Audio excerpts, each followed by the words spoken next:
Any আর দেরি করো না, এই ফাঁসিতে এখনই গলায় ধরে নাও আর তাড়াতাড়ি মরে যাও। ইয়াশ, তুমি আমাকে সত্যি ভালোবাসো না? না ভালোবাসি না, আমি শুধু পিয়াকে ভালোবাসি। তুমি আমাকে ধোকা দিলে ইয়াশ।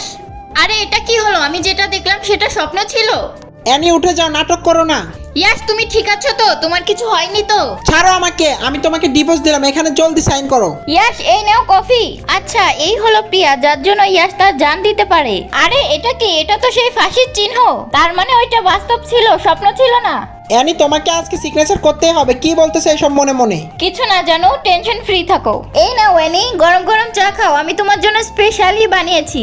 আমি ওকে ভালো করে চিনি, ও মনে হয় এটাতে বিষ মিশিয়ে এনেছে, এটা খাওয়া যাবে না। না না প্রিয়া, এটা আমি খাবো না, তুমি এটা নিয়ে যাও।